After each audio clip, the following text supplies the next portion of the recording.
Hello and welcome to another episode of Greetings from Cybertron, the Capes and Lunatics only ongoing YouTube exclusive show. I am Phil, and joining me as always, the master of Massachusetts. Yes, the Massachusetts stir. More than meets the eye.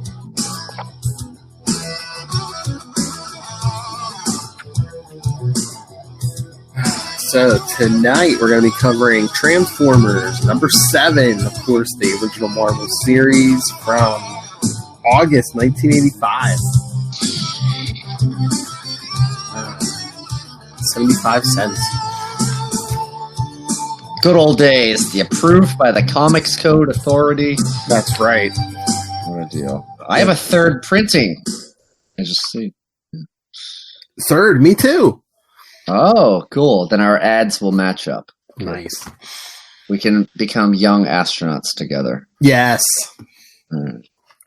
I wonder what made this one so popular, because I feel like there hasn't been a multiple print run since the Spider-Man, but maybe we'll get to it. Figure it out. I know with mine, because this is actually the very first, not only the very first Transformers comic I ever read, but the very first comic book I ever read. I bought it as like a 3-pack. Oh, yeah. I bought it as a 3. It was like it was 7, 8, and 9 bundled together, and it was like in my local KB toy store. Ah. So I wonder if that has anything to do with the third printing. Do you remember what the other two were? Yeah, it was Transformers 7, 8, and 9. Oh, okay. So it'll be this one and the next two. Yeah. Nice. Yeah, that was nice. It wasn't like one of those packs where you just got like 3, unrelated comics. It was 7, 8, 9. Yeah. I was like, all right. Yeah, that's sort of the way it is now. There's a local New England chain called Newbury Comics that started out as a comic store, became a record store. Now they sell records and comics, but mostly they sell pop culture junk and stuff like that. But but I've been buying some $5 10-packs, and they put Marvel on the front, and then they just kind of fill it in with some random stuff. But yeah, some of the stores, or even some of the conventions I go to now, like they'll give you like a pack of like complete miniseries and stuff, but they want like a ton of money for them when they do them now. Yeah, that's nice. That's courteous when they do that. Kids today will not know our pain. Having to hunt down individual issues and going through all the long boxes. They just jump on their internets.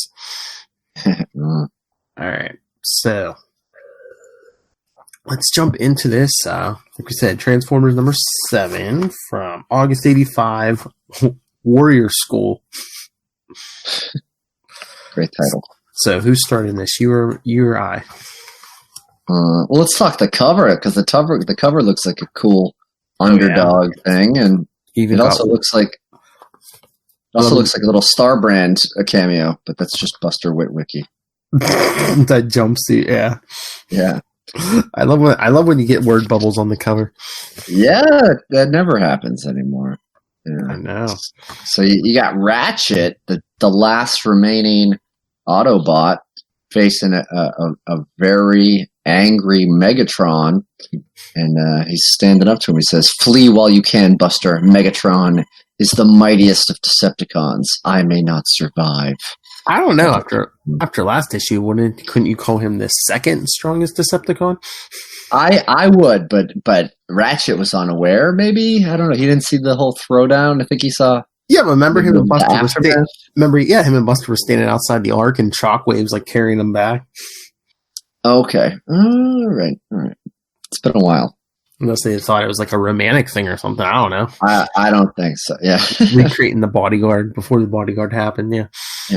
And all right. I don't care. I'll start it off. Let's go. I don't care. I mean, I do care. I will start it off.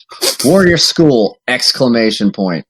A weekend camping trip in northern Oregon's Mount Hood National Forest for these 4 college students would normally be a welcome escape from the rigors of their studies. But this cool spring night has more to offer them than the sweet scent of Douglas fir and a dome of stars in the indigo sky. This night gives them sudden, stark terror. and they're around the fire, and you hear the crack of a tree beginning to fall, and the girl says, "Oh!" And then a guy in a headband, another girl in a headband, maybe a Wendell Vaughn fan, says, "What?" And then trying to pay. Credits: Bob Budiansky with the script, William Johnson on pencils, Kyle Baker with the inks, Rick Parker takes care of the letters, Nell Yomtov has the color duties, Jim Owsley the editor, and Jim Shooter is the ed-in-chief. He had enough time to fit editor-in-chief in that whole box, but as the ed-in-chief, he chose to shorten it. Yeah, but I like this art. It seems like it's more defined than like what we've gotten so far. Yeah, it reminds me of like an old Web of Spider-Man or something. Yeah, get that vibe. All right, so page 2, the tree comes down, and the girl in the hat says, "Watch out!" And one of the guys, "I'm too busy running to watch Melanie." So that's Melanie. There you go. How'd that happen? And the other guy says, "Who cares? Our tent is ruined. What are we going to do about it?"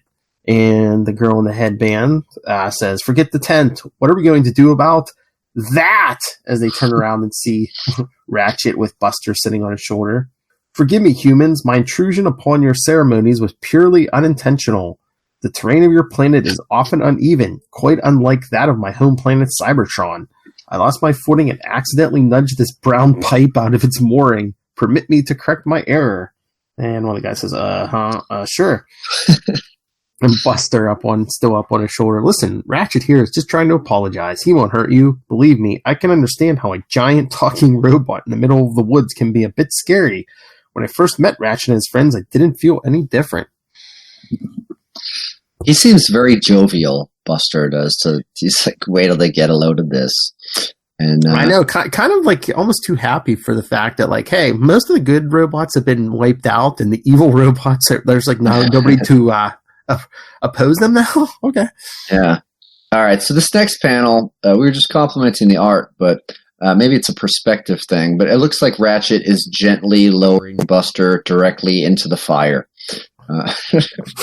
It's probably next to it, but Buster continues. "But relax, Ratchet's a good guy, honest.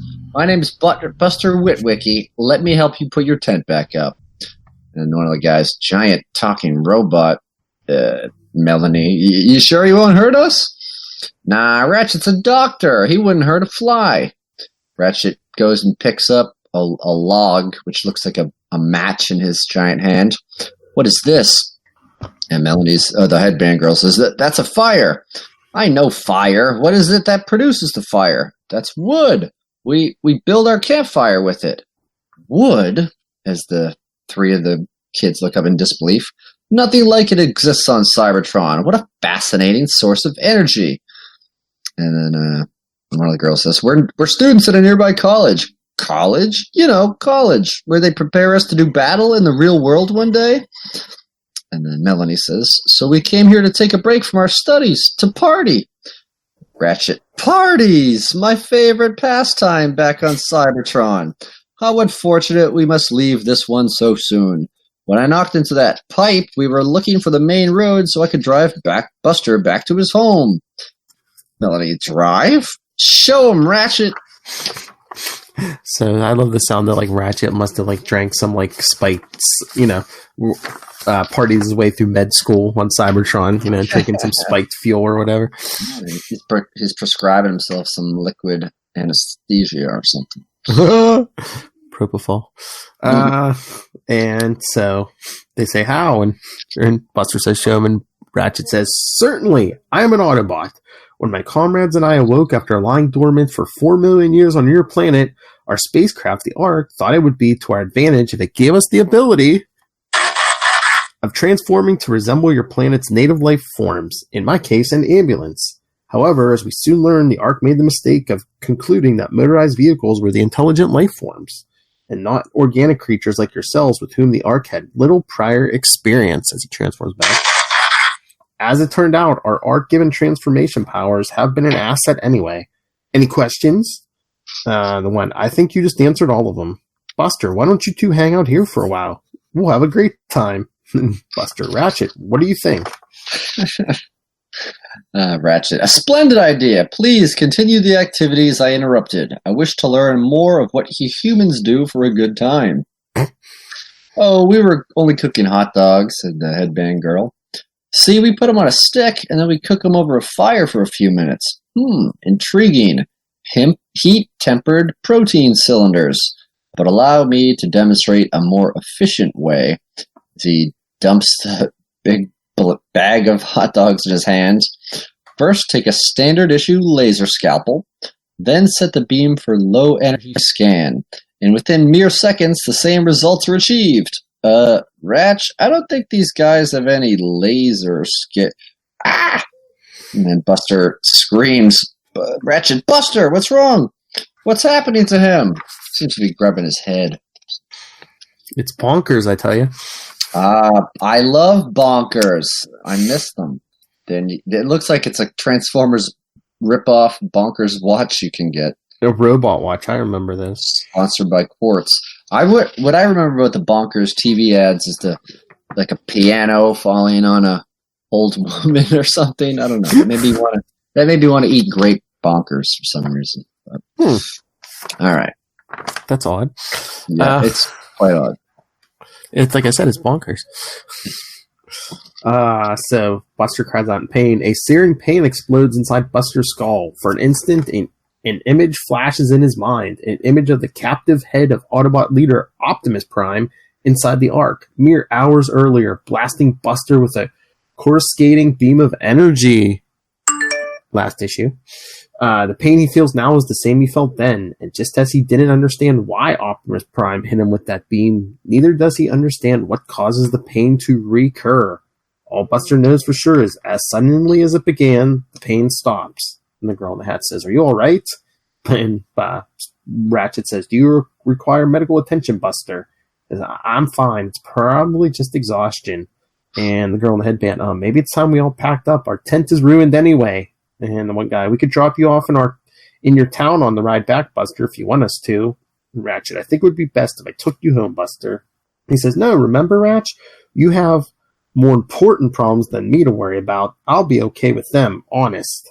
And Ratchet's thinking as they take Buster home, "More important problems? The youth speaks true. No longer can I bury my responsibilities deep within my memory circuits. Though the role of warrior ill befits me, I cannot escape my fate. I am the last Autobot, and I alone am left to stand up to the evil power of the Decepticons." The thought haunts Ratchet long after Buster and the student's departure.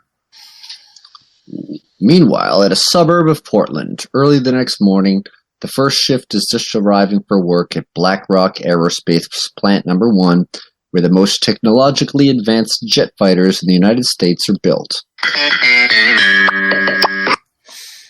Ferdy, will you look at this? A stereo cassette deck. Looks brand new, too. Someone just left it lying here in the parking lot. And we see it's not quite just any stereo cassette deck. Looks like Soundwave. No. Yeah. Oh, Soundwave. Okay. Who's the cassette? Was Ravage. Okay. Yes. Okay. But Soundwave, right? Ravage, remember. Just like $20.99, right? I know. I started to say Rampage. Again, I'm off my game. And then Ferdy says, "Well, grab it and let's go, Gabe." You know how I like to punch in one time? I think he means on time. You know how I like to punch in on time ever since Boss Blackrock installed all this artillery? Give me a no prize. Who knows? Maybe we'll use it on late workers instead of docking their pay. and Gabe says, come on, stop kidding around. You know all the security's been added to protect the plant only since BlackRock's oil rig was stolen by that robot. Decepticon Commander Shockwave did it last issue. It's for our own safety. I hear any one of those cannons can sink a small country. And then Ferdy, okay, enough with the military speeches, Generale. Let's build some jets. You got yourself a deal. Meanwhile, I'll leave my little toy here till I get a chance to play it at lunch break. I think it'll be safe till then. Safety. You're too nervous, amigo. And they walk away from their locker room. And we see perhaps not nervous enough because we see a rumble coming from his locker as Soundwave transforms and shatters the locker. Ha! As ever, these fleshlings are no match for the cunning of Soundwave. By carrying me here in my cassette deck mode, they've evaded all of this facility's armaments for me. The fools! And then he opens up his chest compartment. Fly, Laserbeak. Let's give these fleshlings a lesson in Decepticon labor relations. Man. Changing from tape cassette to robot in mere moments, the lethal Laserbeak soars out of Soundwave's chest compartment. Meanwhile, 2 levels below in the plant's operations center. Did you hear that noise, like tearing metal? Yes, sensors indicate it came from the men's locker room. I'll dispatch an investigation unit to the basement, Lev. Forget the basement, investigate this!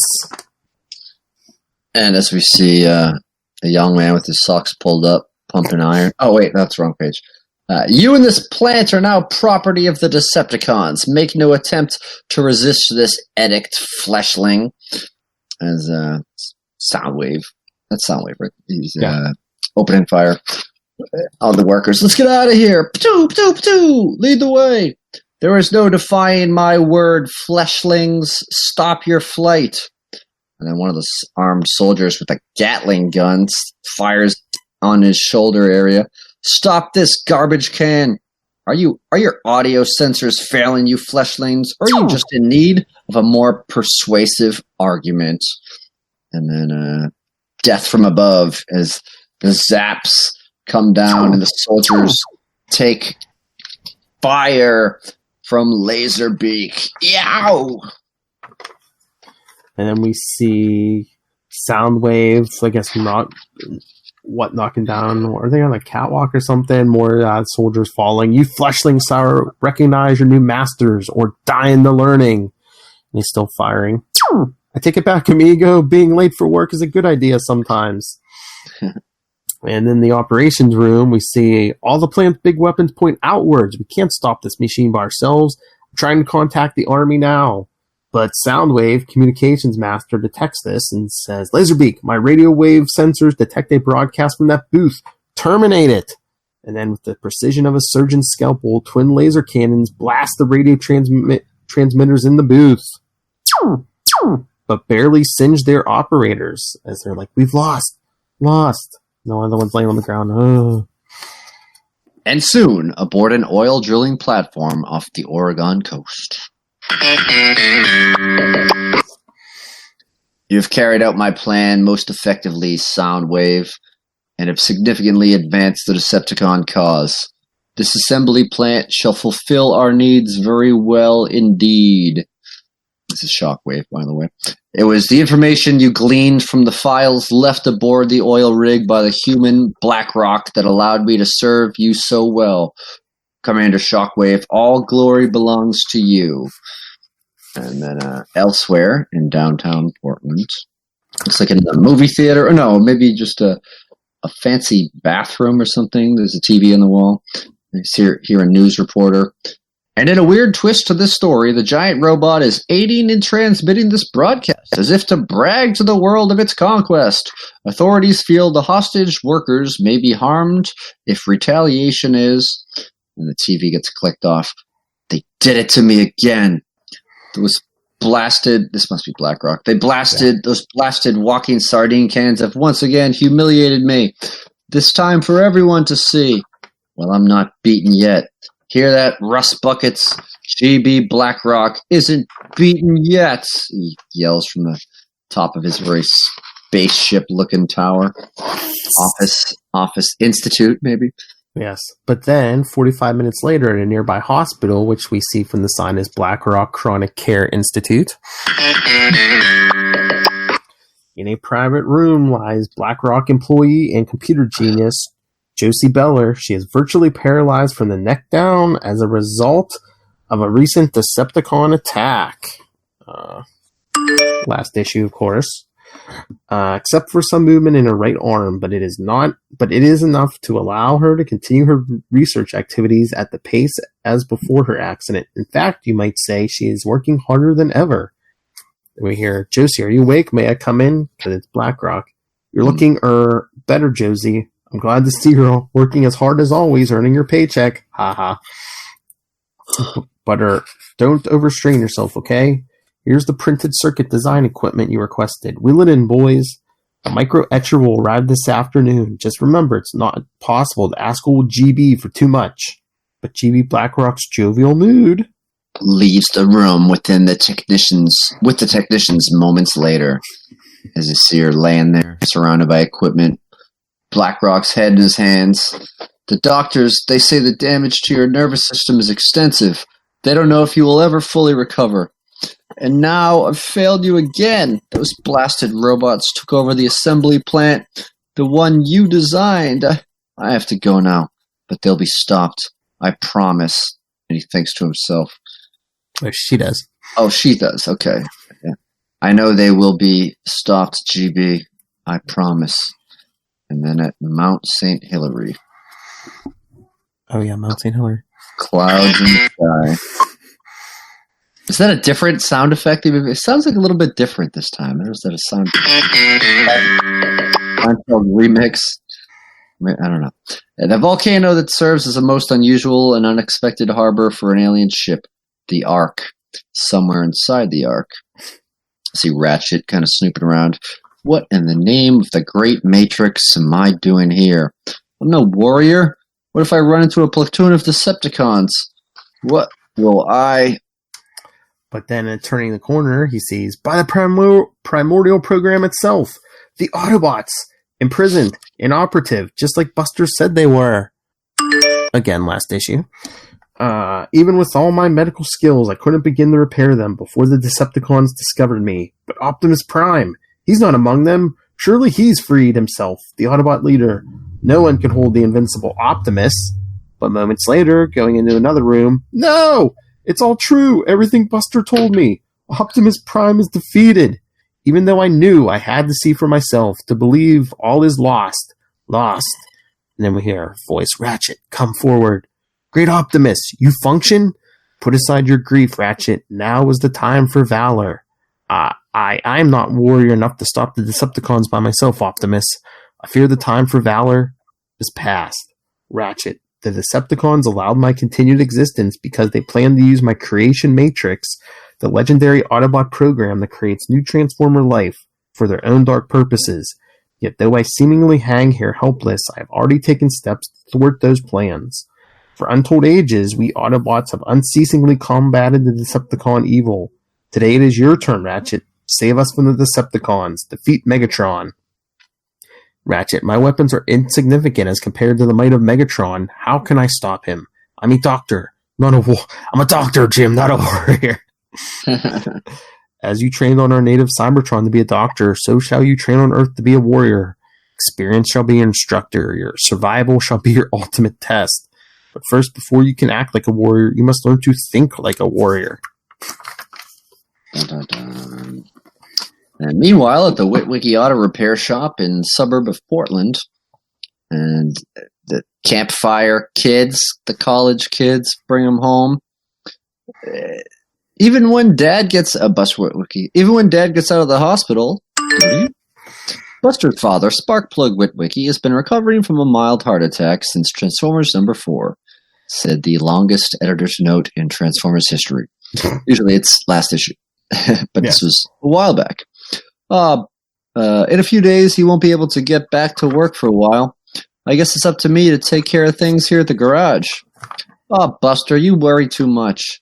It says he's reunited with O and Jess. Oh, Buster, you worry too much. Now, don't make light of Buster's problems. Let's see what we could do to help. I don't even think Lee Iacocca could help me, Jesse.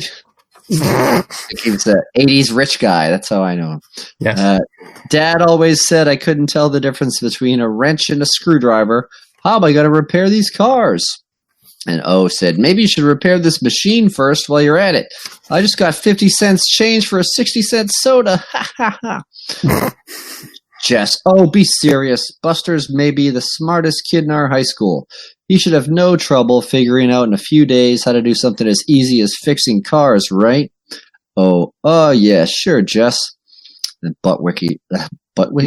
Buster Witwicky lashes out at his friends. Listen, my dad worked over 30 years to become as good a mechanic as he is. He worked hard. If you think any jerk can learn just like that to do what he does, then you're even more useless to have around this garage than me. Why don't you just leave me alone? See you around, Buster. And Jess, come on, I think he means it. But moments after the pair left, Buster's another blinding, searing pain. Yow! It's happening again. Worse. Head feels like it's going to crack in two. And then, it's gone. Wait. Were those things floating? So it looked like some of the tools were floating. Those things being a wrench and a screwdriver, which you can't tell the difference between. Exactly. All right. And meanwhile, inside the Ark, think like a warrior. The only thing I can think like a warrior. The only thing I can think about is what am I doing here? Looking for Megatron, the nastiest Decepticon of the bunch. This isn't my idea of a good time at all. Hey, look at that shadow under his foot. Ta-da. Here. And he turns around, huh? As you see a clink on his shoulder, and then arg, as his shoulder gets crushed.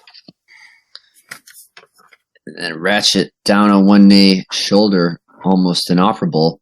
Megatron, welcome, Chief Medical Officer Ratchet. You'll be a most impressive addition to my collection of scrapped Autobots. But boom, out of nowhere, Ratchet throws up a big right hook to the body. It'll take more than a recycled reject like you to make spare parts out of me, Megatron. I can't believe I'm hearing myself say this. Thanks. But then Megatron smacks Ratchet away with a backhand. You dare strike your superior Autobot? For such effrontery, I shall tear out each wire one by one from your body. I shall crush your cerebro circuitry into molecular dust with one hand. And Ratchet says, stay back. I'll shoot if I have to. Looks like I have to. He pulls out, you gave me no choice. Have some laser beam, heat, and cryogenic cold. And he's thinking, these gadgets are for repairing patients, not fighting enemies. Hope they do the job anyway. But they're also for cooking hot dogs. Yes, true. But we just see Megatron laughing off the blast, and Ratchet's on the floor saying, they didn't even scratch his armor. Doesn't he have any weaknesses? Megatron, so pitiful are your fighting skills that destroying you is barely worth the bother. And then he kind of hoists Ratchet up, cocks back his right hand. But things have been dull around the Ark lately, and your agonizing end should provide me with some small amusement, at least for a while. But a sudden transmission interrupts Megatron, and you see Shockwave on the screen. This is Shockwave. Stop whatever you are doing, Megatron, and prepare the head of Optimus Prime for immediate transport. Megatron, yes, Commander. And then he sort of smashes into the screen with a crack. And Ratchet thinks to himself, Commander Shockwave? What happened to Megatron's being in command? As I suspected, Shockwave must have beaten Megatron. Do you? Ratchet saw Shockwave carrying the battered Megatron last issue, as I was also reminded of earlier. Maybe this is the flaw I've been looking for. I can help you, Megatron. Help me what? Grind Autobots to powder? And then he gets punched in the chest by Megatron. Oof! Wham! Help you defend Shockwave. Your jest will not save you from your doom. It's true, I know how he was defeated before by the Dinobots. This is Ratchet saying this. I don't know, but I hope he believes me anyway. Defeat Shockwave? He's buying it. I've despised that one-eyed metal monstrosity.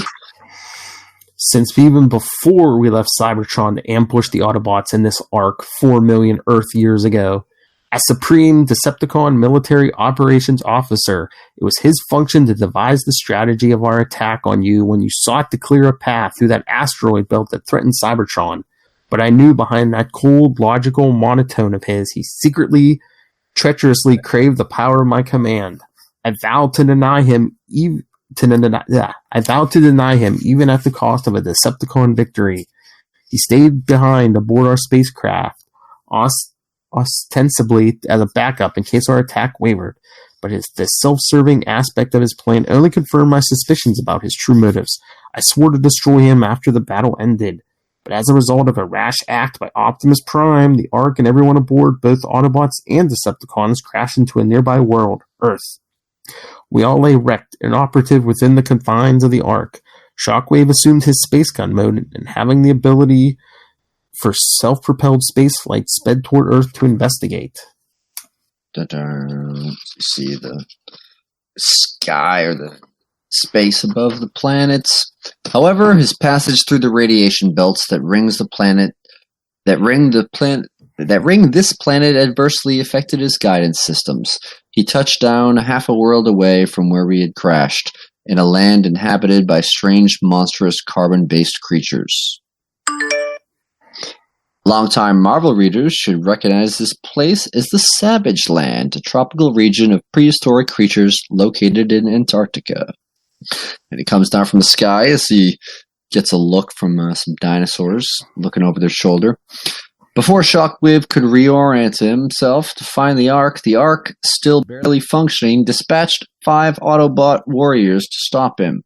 As per its programming, the Ark modified these Autobots to blend in with what is perceived were the dominant sentient life forms of the area, and thus the Dinobots were created. What happened next I do not know, but Shockwave was not heard from for over 4 million years. Until recently, when accidentally reactivated by an Autobot probe, he returned and usurped my command. And Ratchet says, "This much I knew, or Shockwave told me, but more than that, he would not say for fear I might use the information about what the Dinobots did to him to defeat him myself." Megatron, I am not one to be trifled with, Ratchet. Tell me how to defeat Shockwave or prepare for a most painful end to your pathetic existence. Ratchet's trying to think. Tell what? I don't know what the Dinobots did to stop Shockwave, and now he's calling my bluff. But maybe now's the time to start thinking. Thinking like a warrior. Take the offensive. Call his bluff. Go ahead and kill me, Megatron, but you'll never find out what you want from me if I'm dead. Your other choice, only choice, is to make a deal with me. Promise to return the Ark and the Autobots to me, and in exchange, I'll destroy Shockwave. Megatron, you dare think to succeed where the might of Megatron has failed? Ha! For a condemned prisoner, you have a most surprising sense of humor. Still, playing your game might be more entertaining than killing you. I'd agree to your terms. But cross me by trying to run away to save your own worthless life, and with one pull of this trigger, I'll reduce all your comrades to metal shavings. I'm not playing any game, Megatron. I'm just playing for time, and you're giving it to me. And Ratchet says, we both know that you're the more likely of the two of us to do the crossing around here. So upon receiving evidence of Shockwave's destruction, you'll meet me there on that mountain, a safe distance away from the Autobots and that trigger. Then with you away from the Ark, I'll return here and take custody. Megatron says, ha ha! Certainly, Ratchet, though I hardly expect the happy occurrence that would require me to meet you there shall ever come to pass. Now to bind our agreement, we shall partake in the most sacred of Cybertronic rituals, the rite of oneness. In Ratchet, yes, it's appropriate. And he thinks, and I'll be morally obligated to honor my part of the deal. I'm trapped. And Megatron pulls his hand off and says, to symbolize the strength of our agreement, we each contribute a portion of our most precious bodily substance, our fuel, and let our contributions mix and join as one. They both say, now with this sacrifice, so shall our bond be sealed, as it catches on fire. Whoever breaks the bond, Megatron says, gives his life in forfeit according to our Cybertronic law. And in all our history, no Autobot has ever broken the bond. She says, So Ratchet, go, destroy Shockwave and restore my command to the Decepticons, or return here in defeat and join your comrades in their doom. Either way, I win. Ha ha ha ha ha ha. As Ratchet seems to be like crying green tears. Yeah, those are stress tears, I guess. Yes, but next issue in search of Dinobots. Dun, dun. So yes, spoiler alert: next issue we'll be going to the Savage Land. Yes, Man, pretty cool. Man, they could have had to get Kazar or something guest shot, but they don't. Oh, do you see who's in the Savage Land as of this week? Oh, in the present day, Yes. No, Venom. Conan the Barbarian. Oh, he's back. They brought him into the present in the Avengers No Road Home because the first week of May there's a new Savage Avengers book, and he's going to be on his Avengers team with like Wolverine, Venom. Who else is on there? Elektra. I think the Punisher. The Punisher, yes, yeah. So, a lot going on in the present day Marvel universe. Right? Yeah. All right, so we're working our way there. We're in 1985. We'll get there eventually. We'll get there. All right, so again, if you want to send your thoughts in on this issue or what we have next, like again, of course, number 8 is next. Email us, CapesandLunatics@gmail.com. You can follow Greetings From Cybertron on Facebook, on Twitter @GreetCybertron. You can follow us on Instagram @Capes and Lunatics, and the voicemail 614-382-2737. That's 614-38-Capes. And remember, you can find all our stuff at CapesandLunatics.org. And Matt Kona. You can find me all around social media at Matt Kona, MATTKONA. Follow me on Instagram, Twitter. Give me a like on the Facebook page for my stand-up comedy. And if you're in the New England area, let me know. I will come to you to tell jokes to you and 2 of your friends and any other people that want to be there. I don't know. I need to be booked. That's the bottom line. And we could talk Transformers too. We could talk Quasar, like the Quantum Zone podcast that you and I are 2/3 of. We could do anything. Talk about the history of Boston. I'll do that. That's right. Catch the Quantum Zone with us and Will Allred every week. What about our Quasar podcast, Quantum Zone? What about our Quasar podcast? Will had to chime in. All right, Will, you're going to get on one of these eventually. Yeah. Sparkly quantum tentacles. And support your local comic shop. Find some back issues of Transformers. Read along with us. Get involved. That's right. Make regular trips to your back issue long boxes like Matt Kona. Oh man, I might have a trip planned on Wednesday to this place in Rhode Island they got such a big collection that they rented the empty storefront next to them to set it up on a few designated days, and so there's a lot of thumbing through stuff that I don't have room for to be done in the future. So, yep, get ready for that. Awesome. All right. So again, join us next time, everyone. And if anyone from IDW is listening, I'd love to get something going with you guys since you're doing the Transformers right now. We could do an old review and then like a review of something brand new. We can multitask. Absolutely. We're versatile. Ooh. We can turn into dinosaurs. We can turn into cars. What do you want us to do? We can talk too, just like when Max and his wife walked in the room.